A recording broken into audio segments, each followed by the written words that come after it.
What's up mga kagoday? So for today video, so gagawa tayo, magluluto tayo kagoday. Pagkatapos natin magluto, kakain tayo kagoday. At samahan nyo ako today sa aking pagbablog dito sa kusina kagoday. Dito kagoday. At magluluto tayo mga kagoday. So ayan, at tayo ay magluluto ng ginulayan na pritong isda mga kagoday, na at kunting sabaw mga kagoday. Let's go! Samahan nyo ako mga kagoday sa ayan mga kagoday, okay pa. So, let's go mga kagoday. Samahan nyo ako sa aking pagluluto mga kagoday. At maggugulay tayo mga kagoday. Gugulay. Masarap maggulay mga kagoday. Ginulayang isda mga kagoday. So, ayan. Salang natin to. At lagyan natin ng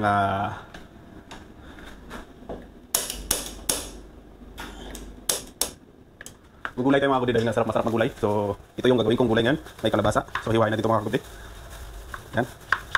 Yan. Ito mga kagoday ang ating lulutuin ngayon mga kagoday. Nalagyan natin ng kalabasa to. Kasi masarap yung kalabasa mga kagoday dahil matamis-tamis pag may sabaw. So, ito yung gagawin natin ngayon. At lalagyan natin ng pritong isda. So, ito yung piniprito ko kagabi. Dahil may tira kong so, naisip ko, lalagyan ko siyang gulay. Lagyan ng okra. Ito mga kagoday, lagyan ko mga okra. Okay lang yun. Lagyan natin din dyan. So, maghiwa tayo ng sibuyas, kamatis. At prituhin. Igisahin natin mga kagoday. Samahan nyo ako kagoday sa magbablog tayo mga kagoday. Dahil nga itong purpose ng vlog na to ay yan. Hey mga kagoday, musta? Yun, iwanan tayo dito mga kagoday. Tutuin natin to. Ito lutong, ito yung tinatawag na lutong binisaya mga kagoday. Lutong mga binisaya ito mga kagoday. At yun, abangan yung mga vlog ko sa sunod mga kagoday. So magmumukbang ako. So yun ang gusto kong aking content. Gusto kong magmumukbang. At samahan nyo ko lagi mga kagoday. Itong ating sili. Itong sili ito hindi mawawala sa Pilipinas mga kagoday kahit saan ka pupunta. Tatanungin mo, lalagyan ng sili yung niluluto natin. Yan. Kailangan ito lagyan, okra, at yan, kalabasa. Yan, kalabasa yung kagoday. Isang gandang luto to kagoday. Ito luto man ito kagoday ha. Bisaya lang to, lutong bisaya ka. Bisaya tayo eh. Saka, relax ka lang mga kagoday. At wala tayong nakalimutan ko kagoday. Ang nakalimutan ko kagoday, samahan nyo ako sa aking pagbablog. Ito, oh, set! Pasensya na mga kagoday, may dito, may aso, may pusa. Pusang gala. Yun. So, masarap magluto mga kagoday no. At ang sarap mong kumain ngayon dahil nga gutom na. Anong oras na mga kagoday? Tayo ay hindi pa nakakain. Talagang yan gusto ko talaga mga kagoday. Gusto ko pagbablog ako. Iba ko yung vlog ko, gusto ko magmukbang. So samahan ako next mga gagawin kong video at ipopost ko sa Facebook saka sa YouTube. So magmumukbang tayo mga kagoday. Dahil nga sarap yan. Samahan niyo ako lagi mga kagoday. So ayun, ma-edit tayo mga kagoday. Ilagay natin tong yan lang. Sarap to kagoday dahil may tawag nito. Yan.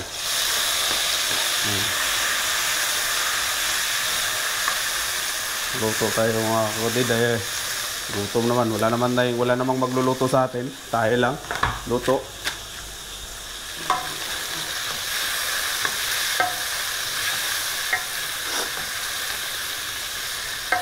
Sarap to, sarap.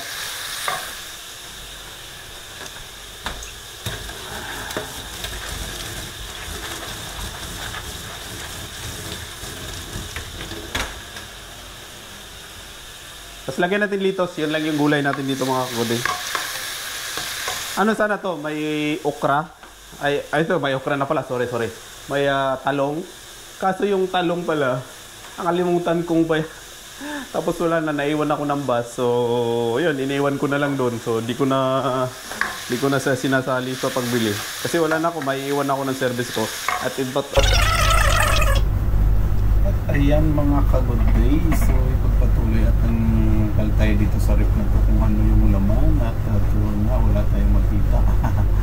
So ayan mga kagoday, nilagay ko na yung yung kalabasa, tapos yung haluin lang natin konti, and then after noon kakain na tayo mga kagoday at nilagay na natin yung okra din mga kagoday. So masarap to kagoday dahil nga ay lutong Pilipino mga kagoday. So ayan, tuloy-tuloy lang tayo mga kagoday sa ating pag-vlog. Ayan, so lalagyan natin mga itong paminta kagoday at atong para medyo makakahang konti. Ayan ang kagoday, masarap yan kagoday kasi may kalabasa, manamis-tamis yung sabaw yan kagoday. At tinagdagan natin ng sabaw mga kagoday tubig at di tayo pwede mo yung walang kagoday yung tawag nito. Yan mga kagoday, sa paglagyan na rin natin yung isda mga kagoday at malapit na itong maluto at makakain tayo.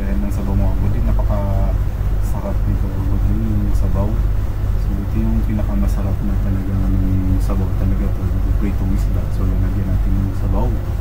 So matamis-tamis ang sabaw nito dahil nga ang may kalabasa at saka okra. So sana to may may talong. Sarap para to may talong-talong. So hindi na tayo nakabili ng talong na kalutin dahil so ay naiwan na tayo sa bus. So sobrang pagmamadali na natin, hindi natin namalayan yung oras kasi yan. Kaya medyo yan na lang talagang nabili ko. Ayan, wala na kasi sa isip ko kanina kasi sobrang daming customer. So ayan, so hintay lang tayo saglit, siguro muna tayo at 11:53 PM na yan, parang talaga yung natin, yung pinaka-dinner na yan. So talagang late na. So nanonood cellphone. So ayan, tingnan natin ulit. Ayan, kumukulo ng ating niluluto mga kagote. At maya makakain na rin tayo at tayo ay magmumukbang nito mga kagote. So ayan, so sarap ng subo nito at mainit pa. Ayan, magmumukbang tayo mga kagote.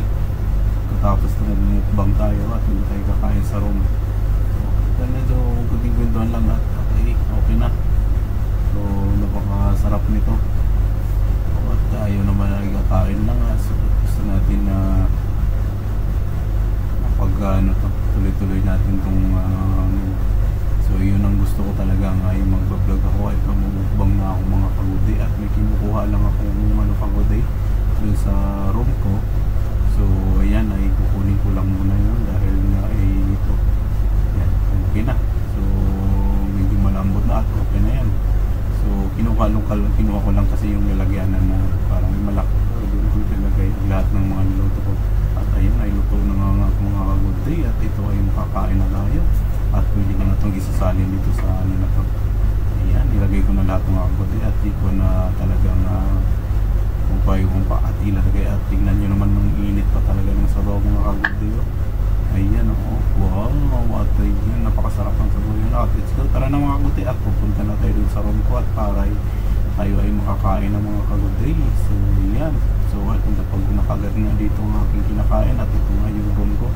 Yan, nandito tayo sa loob at maliit lang talaga yung table ko mga kagudi. So ayan, so habang tayo ay pag pailaw-ilaw pa itong mga kagudi, pailawin muna natin para maganda yung sa atin. Ito nga yung kinakain ng kagudi, yung lumang kain, ng kanin.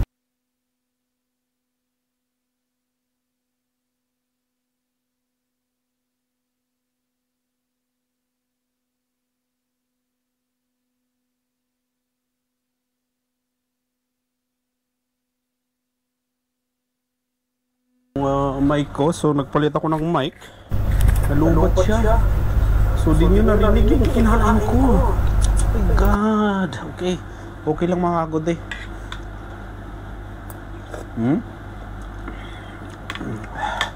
Tissue pala, tissue.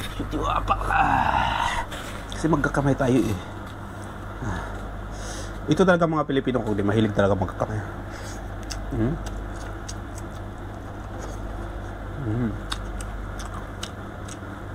Daming kanin, no? Daming kanin.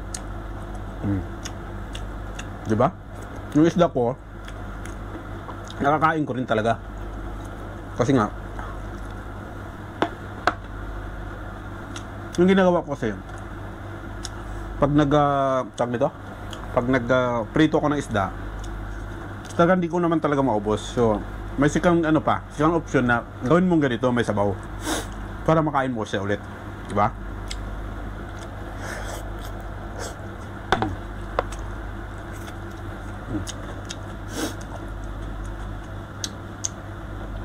Saray na dito kasi nga mainit yung ano eh.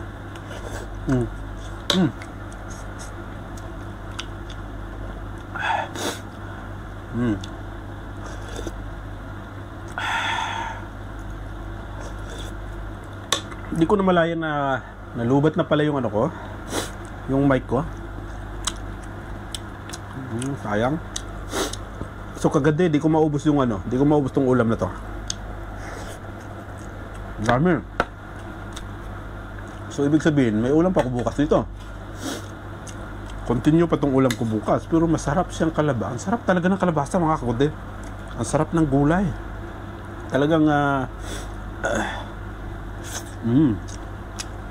Lalo na ano, yung tawag nito, yung isda na inihaw, tapos ganituin mo pagluto, napakasarap. Ang tawag nun na pinangat. Ay di pinangat ka, kasi pala yun mga sorry. Yung, may tawag yun eh, nakalimutan ko lang, may tawag talaga yun na kung anong luto yun ha. Yun ang madalas naming gawin kung may tirang ulam na inihaw. Lalo na yung ulo ng isda, yung isda ng yung tuna. Yung isda ng tuna. Yung tuna, so gawin mong kung may tira yung ulo, kung itapon, gawin mo siyang ganito. Anong tawag? Nakalimutan ko talaga nun. Basta masarap yun. Masarap yung sabaw nun. Lalo na pag nakainom ka, nako. Yun talaga ang pinaka ano mo, tanggal lang ang over yun. Ito yung okra kagod ha. Masyadong lata lang ang kakokra eh. Masyadong lutong-luto eh.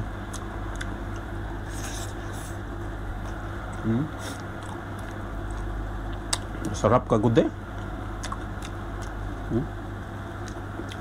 So ayan, kung bago pa lang kayo sa aking channel, so please pakisubscribe naman. Pakipalo nyo naman ako.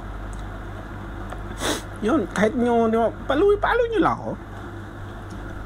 Sama-sama tayo. At ako ay babalik sa inyo, magiging success tong mga vlog ko. Babalikan ko kayo mga kakod eh. Hindi ako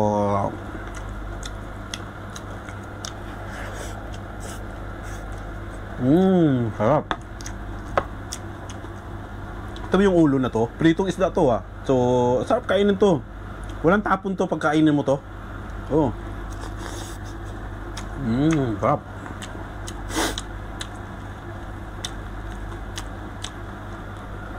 Malit lang kainan ko na talaga ito na talaga kainan kasi nilabas ko yung tibol na malaki ha. Sa gabal naman kasi yun. Lagi ako nagtitiklop tapos baklad ganun. Ito na lang. Dito ko nagkukope minsan. So itong table na to, okay na sa akin to. Ako lang naman mag-isa eh. So okay na to. Pag nandiyo mga kaibigan ko, so kukunin ko yun, nasa labas lang naman. Dito ko, at dito kung gusto namin kumain dito sa loob ng room ko, so ipapasok ko yun, at dito kami kakain.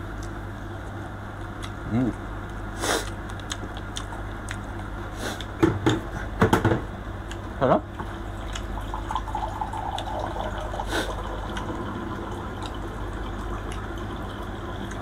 Alam mo, kanina grabe, kanina pa yung kain mga kundi, kanina pagpasok mga oras yan, mga alas 12.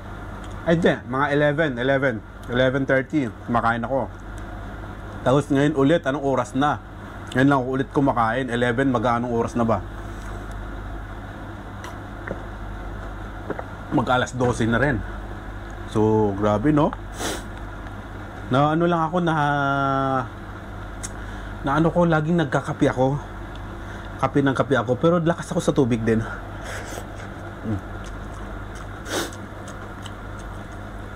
At ayan, ang oras na ba tayo? Uy, takal-takal na to ah. Mabahabang video na to ah. Sarap na lang ng kalabasa. Talagang sarap ng kalabasa, mga kagundi ah. Saka okra. Lalo na pag may talong to, talagang masarap to. Yan ang maganda, may talong.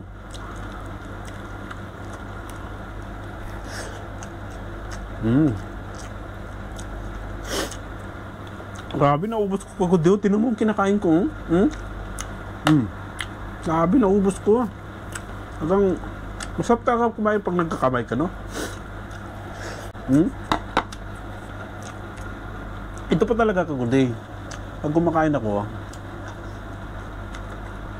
pag nagkakamay ako, feeling ko napupuno yung ano ko dito sa bunganga. Pag kumakain ako, pupuno yung kanin.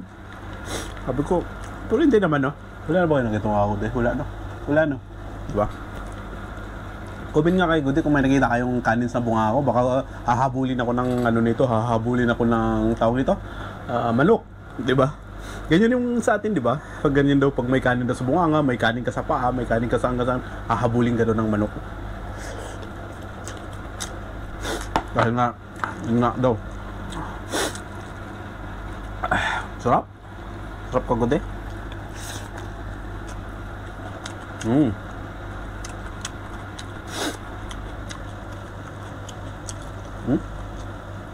Kurang kagod yun.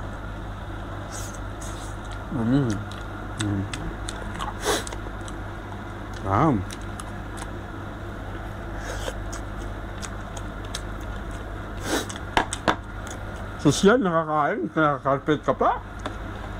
Saan ka pa mga kode? Hindi, ito yung vlog ko mga kode.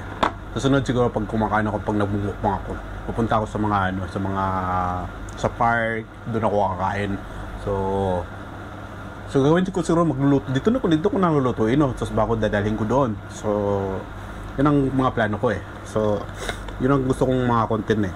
So, lalakad lang ako. Malapit naman park. Maraming park dito sa Dua. Thank you Lord. So nabusog na talaga ako. Naubos yung kanin, no? Ang dami na naubos ko.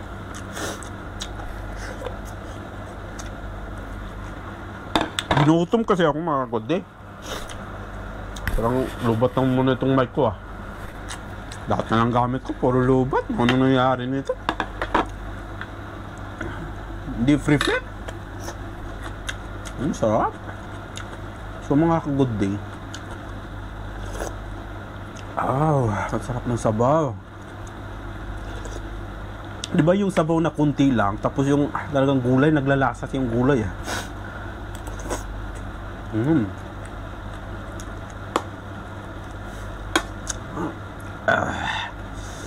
Masarap to pag may prito pa talaga, yung pritong ano no, may sabaw tapos prito. Baka mamaya hindi ka na hihinto sa pagkain. Talagang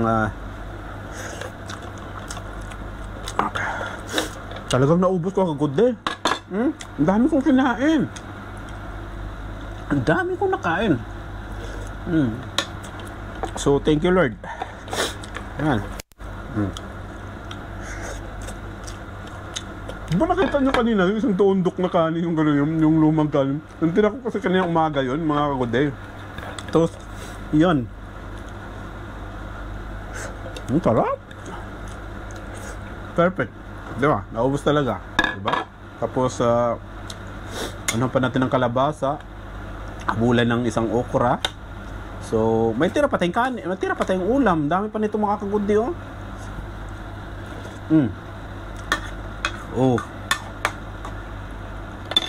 Dami pang ulam. Ito, okra, oh. Wow.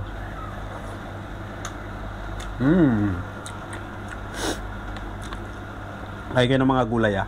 Kasi nga masarap talang gulay. Talaga feeling ko talaga mga hagudig. Feeling ko talaga maraming kanin sa bunganga ko. Kaya nga di ko sanay mag ano. Hindi ko sanay mag tawag nito magkakamay. Ayan. Ano na, sobrang luto na yung itong luto na talaga, yung tawag nito, yung sobrang busog ko na, di ko na alam kung kinain ko. Yung kalabasa, sobrang luto-luto na. Dahil sabi ko kanina, dapat cleanse, lang, half cook lang yung pagkaluto sa gulay. Pero sobrang na talaga. So, ilang oras na tayo? Uy, 40 minutes na. Medyo mataba-haba na tong video na to ah. So, ayan. So, kailangan nating tapusin na to at tayo ay magpapahinga na. Ayan. Salamat na tayo. At babay na tayo sa ating mga followers. So thank you sa panunod sa aking video. So panoorin nyo to. At may mga susunod pang mga videong gagawin ko. At gusto ko talaga content ko, kakain ako at sasamahan nyo ako lagi. Ayan, maraming salamat sa inyong mga suporta. Thank you. At hindi kayo magsawang magpasupport sa akin. At hindi ako sawang magpasasalamat lagi sa inyo. At maraming salamat. Bye!